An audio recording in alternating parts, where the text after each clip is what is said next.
죽음은 누구에게나 피할 수 없는 현실이죠. 그리고 그 죽음 앞에 명쾌하고 쉽게 답할 수 있는 사람이 얼마나 되겠습니까? 더구나 내가 존경하고 사랑했던 이가 생각지 못하게 갑자기 떠나가요.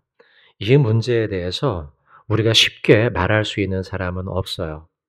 감정이 흔들리고 때때로 그런 상황 속에서는 하나님 왜? 라는 질문이 떠오르죠. 성경도요, 갑작스럽게 사랑하는 사람, 존경하는 사람, 의롭게 살아간 이가 떠나간 사건들이 기록이 되어 있습니다.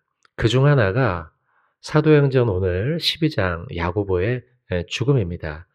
야고보는 예수님의 가장 가까운 제자 중 한 명이었고요. 그 당시 초대교회 성도들은 야고보를 많이 따랐습니다. 그러나 너무 갑자기 죽었죠. 이유도 그리 납득되지는 않아요. 오랫동안 병을 앓아서 충분히 이별의 준비를 했다든지 아니죠. 그냥 감옥에 갇혔다가 죽게 된 거예요. 그것도 정치적인 이유와 종교적인 이유로 순교당한 것이죠. 그래서 존경하던 야고보가 갑작스럽게 감옥에 갇혀 죽게 된 일로 초대교회 성도들은 큰 충격에 휩싸이게 됩니다. 사도행전 12장을 읽으면서 우리 눈에 띄는 인물은 사실 야고보보다는 베드로가 눈에 띄죠.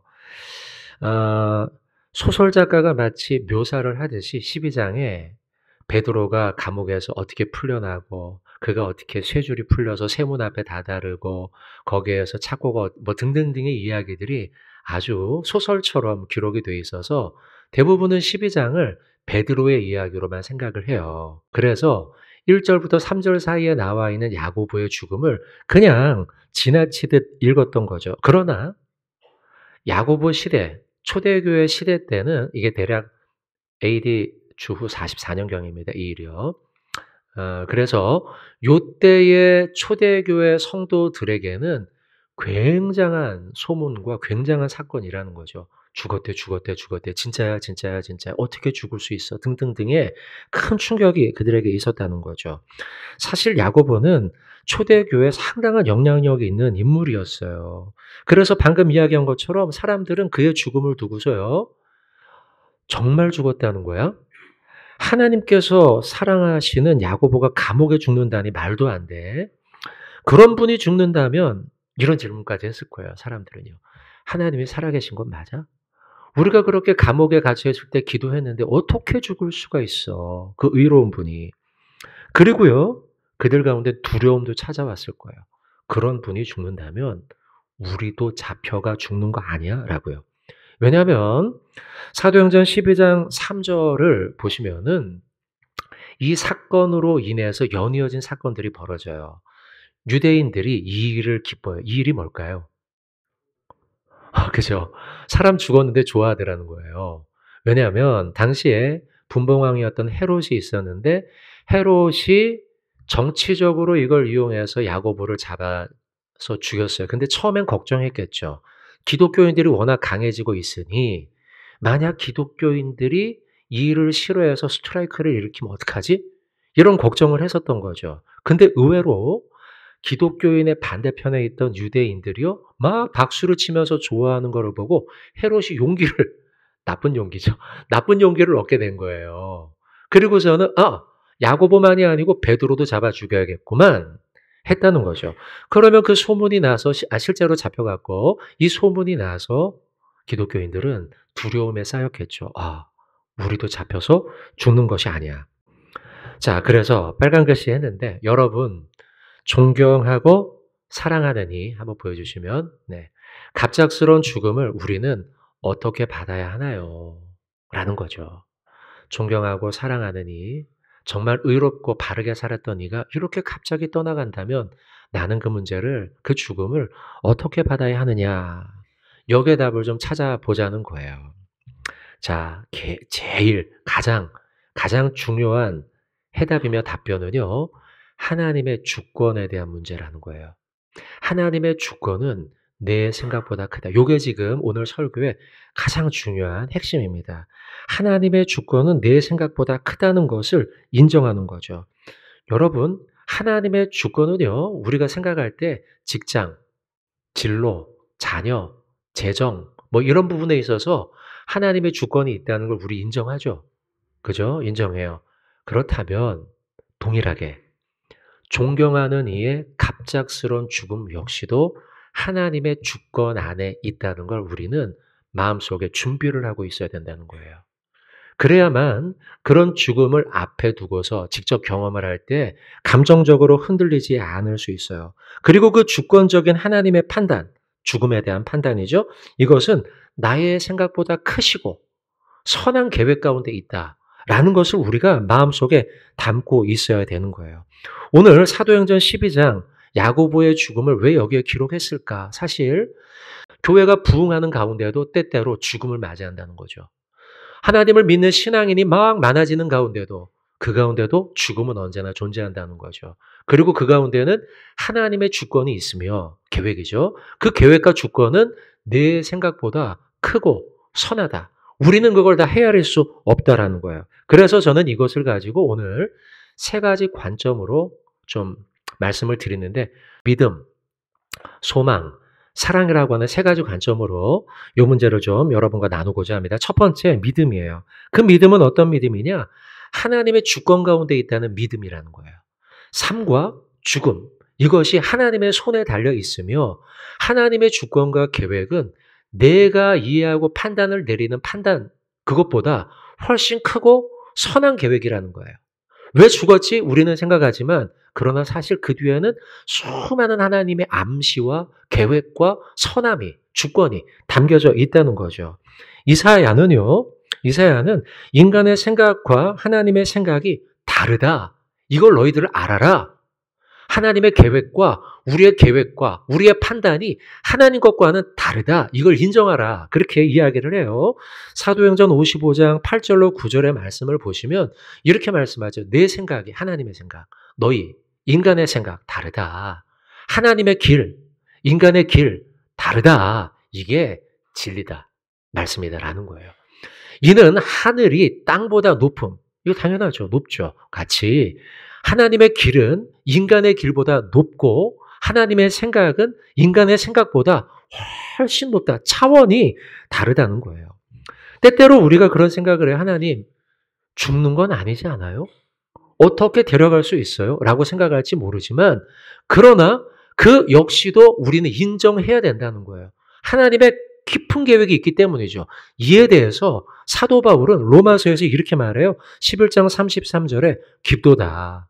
하나님의 지혜와 지식의 풍성함, 주권. 이게 풍성해요. 깊어요. 그의 판단 헤아릴 수 없어요. 그의 길을 찾지 못해요. 사도 바울이야말로 수많은 성경을 기록했잖아요. 진짜 이 사람만큼 하나님의 마음을 다 아는 사람이 있을까 싶을 정도의 대단한 신학자이며 대단한 목회자이며 대단한 선교사예요. 그의 지식은요, 머릿속의 지식이 아니고 사도 바울의 지식은요, 실제로 전도하며 다녔던 실천적 신학자죠.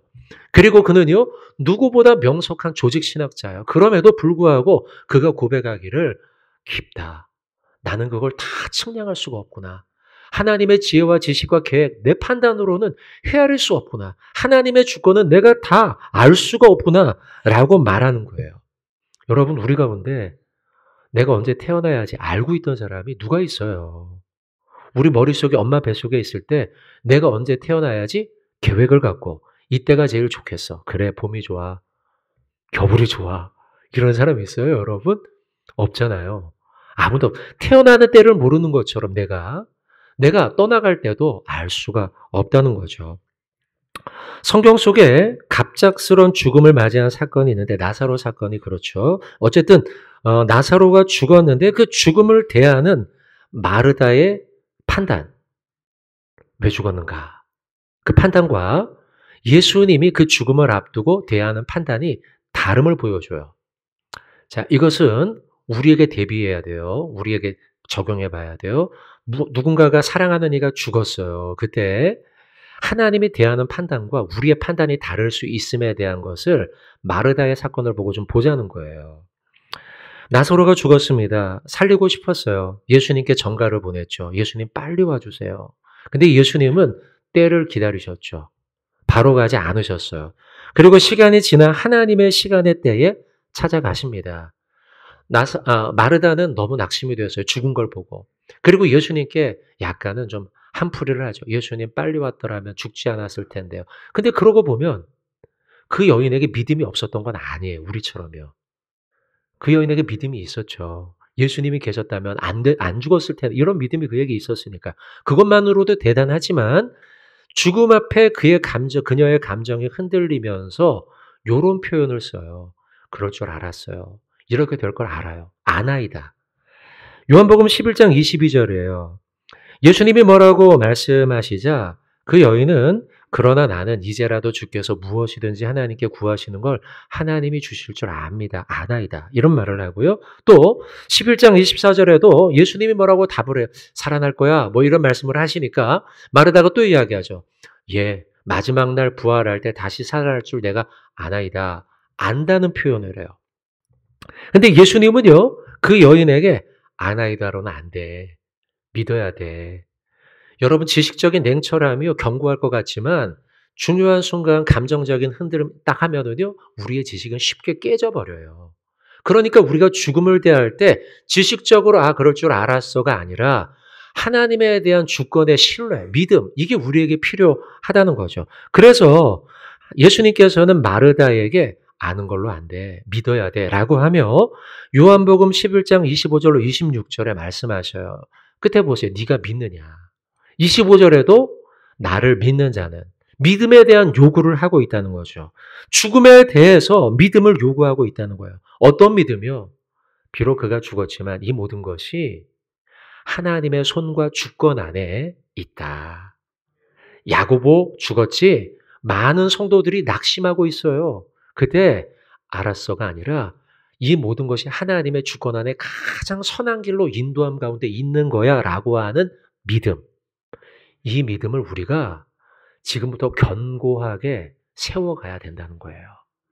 그래야만 갑작스러운 죽음을 맞닥뜨렸을 때에 그 믿음 가운데 그 죽음을 바라볼 수 있어요. 이건 하나님의 선하고 우리가 다 헤아릴 수는 없지만 깊고 풍성한 지혜 가운데 하나님의 때에 이루어진 일이야 라고 하는 믿음. 이게 있어야 된다는 거죠. 자, 두 번째 관점은 소망이에요. 죽음에 대한 하나님의 주권, 선한 길로 인도하심을 믿음으로 인정할 때에 성경의 진리는요, 우리를 소망의 성도로 인도해요. 소망의 길로 인도해요. 죽음은 우리가 믿는 바 영원한 천국을 향하는 문과 같아요.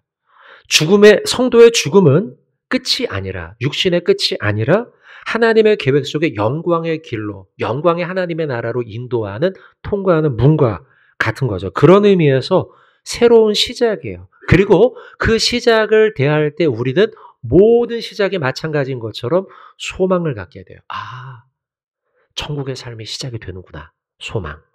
그리고 그곳은 하나님이 계신 곳이야. 그래서 사랑하는 이가 떠나갔을 때 그래, 이제는 고된 이 땅에서의 삶을 내려놓고 하나님의 영광스러운 나라에서 평안하게 쉬고 있을 거야 라고 하는 소망. 나도 훗날 예수 믿고 천국 가서 저분을 만날 것, 천국에서 재회할 것에 대한 소망을 갖게 되는 거죠. 여러분 여기에서 우리가 한 가지 더 머리에 염두에 둬야 될 소망은 뭐냐? 하나님은요. 성도의 죽음이죠. 슬픈 일이지만 이 죽음을 가볍게 취급하지 않는 분이라는 거예요. 시편 116편 15절 말씀인데요. 현대인의 성경은 이렇게 번역해 놨어요.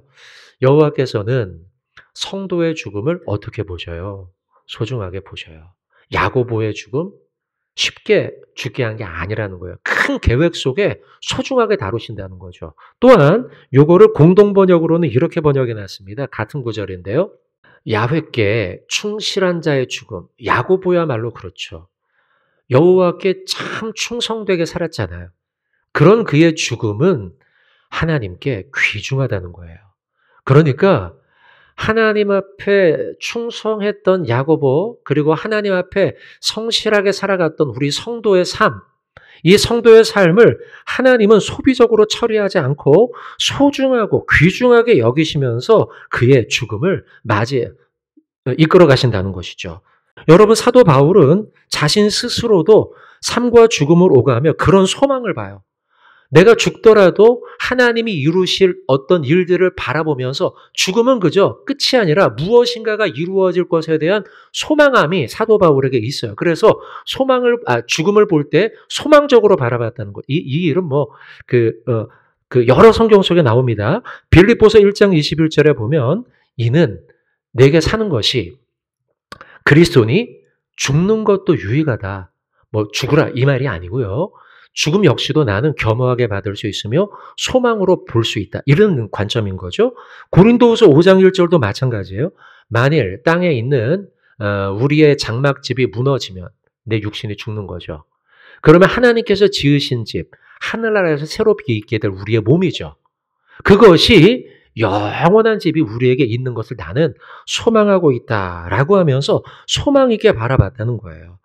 의로운 자의 죽음 마찬가지예요. 하나님께서 그를 데려가실 때 죽음 뒤에 있는 영원한 생명이라는 관점으로 하나님은 죽음을 대하고 우리도 그렇게 대하기를 원하셔요. 하나님은 죽음을 쉽게 처리하거나 다루지 않으시고 소망으로 죽음을 다루신다는 것이죠. 부활이 있기 때문이에요. 부활이 있기 때문에 우리의 죽음이 끝이 아니라 소망으로 바라본다라는 거예요. 자, 세 번째 관점입니다. 사랑이에요. 죽음 앞에서 우리는 사랑으로 결심하고 사랑으로 바라봐야 돼요. 저는 이걸 두 가지로 좀 소제목으로 또 나눠서요. 먼저 첫째, 사랑에 대한 첫째는요. 갑작스러운 죽음 앞에 우리는 하나님의 사랑을 신뢰해야 한다는 거예요. 죽게 되면 사람들은 그런 생각을 해요. 하나님의 사랑받은 사람 맞은가? 라는 의문을 갖게 된다는 거죠. 야고보 죽었는데 믿지 않는 사람들은 막 떠들었을 거예요. 거 봐라. 하나님 살아계시다고 하는데 이거 죽었지? 아유, 그 사람은 하나님 사랑 못 받았나 보네. 이런 의문을 제기한다는 거죠. 우리도 그런 일말의 의문들이 떠오를 때가 있어요. 저 사람이 저렇게 갑자기 죽었는데 하나님 사랑한 거 맞아? 라고 하느뇨. 아니에요, 여러분. 야고보는 하나님의 저주를 받아 죽은 게 아니에요. 하나님의 이해할 수 없는 큰 섭리 속에서 하나님의 사랑 가운데 그가 천국에 간 거죠. 갑작스러운 죽음으로 인해 많은 이들이 동요했겠지만 시간이 흐르며 사람들은 알아요.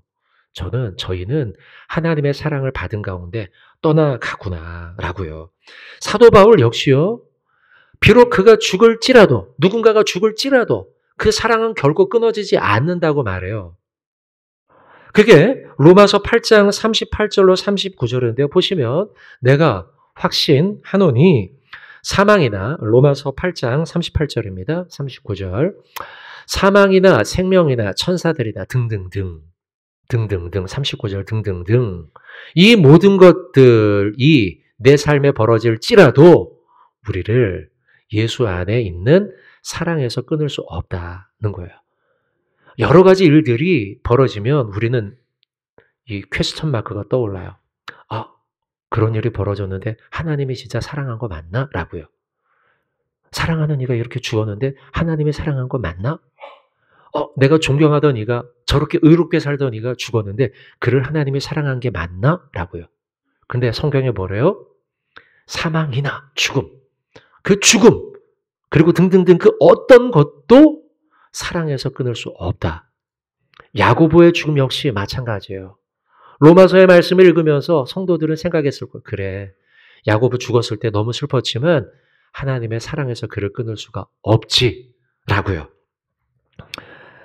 두 번째, 죽음 앞에서 우리는 서로 사랑하라는 계명을 묵상해야 돼요. 죽음을 앞에 두고 우리는요, 서로 사랑하라는 말씀을 묵상하며 실천해야 된다는 거죠. 여러분, 요한복음 13장 34절 35절에 새 계명을 너희에게 주노니 서로 사랑하라. 이게 마지막까지 우리가 지켜야 할 계명이에요. 또한 고린도전서 13장 8절과 13절 말씀인데요. 한번 읽어봅시다. 시작. 사랑은 언제까지나 떨어지지 아니하되 예언도 패하고 방언도 그치고 지식도 패하리라. 그런즉 항상 있을 것인데 그 중에 제일은 사랑이라. 아멘. 언제까지나 사랑은 떨어지지 않아요. 소진되지 않아요. 죽어도요. 사랑하는 이가 떠나가도요. 내 생명이 다해도요. 왜요? 다시 부활하여 하나님 사랑과 형제 사랑이 이어지니까요. 그리고 우리를 향한 하나님의 사랑은 어떤 극한의 상황에서도 소진되지 않아요. 그런즉 믿음, 소망, 사랑 이 세 가지는 항상 있을 것인데 죽어도요. 그 중에 제일은 사랑이라 했으니 우리가 이 사랑을 붙들고 우리의 생명 다할 때까지 사랑하며 하나님 사랑하며 이웃 사랑하며 살아가야 될 줄로 믿습니다. 자, 말씀을 좀 매겠습니다. 질문을 한번 던져볼게요, 여러분. 여러분 성경 속에서요, 아니면 여러분의 삶의 주변 속에서 가장 안타깝고 가장 갑작스럽고 뭐 그런 죽음이 있죠. 여러분 생각하기에 성경 사건 중에 어떤 사건이 있을까? 아니면 여러분 주변의 삶 가운데 야고보 사건처럼요. 저렇게 의로운 사람인데 어떻게 그렇게 빨리 데려가시지? 이런 거요.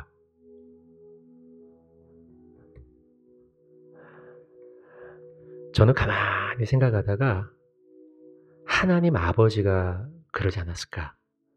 초대교회 성도들이 야고보의 죽음을 보면서 어떻게 우리의 야고보를 이렇게 빨리 데려가시지? 이랬잖아요. 그죠? 근데 저는 하늘에 계신 아버지가 그랬을 것 같아요. 당신의 아들을 이 땅에 보내시잖아요.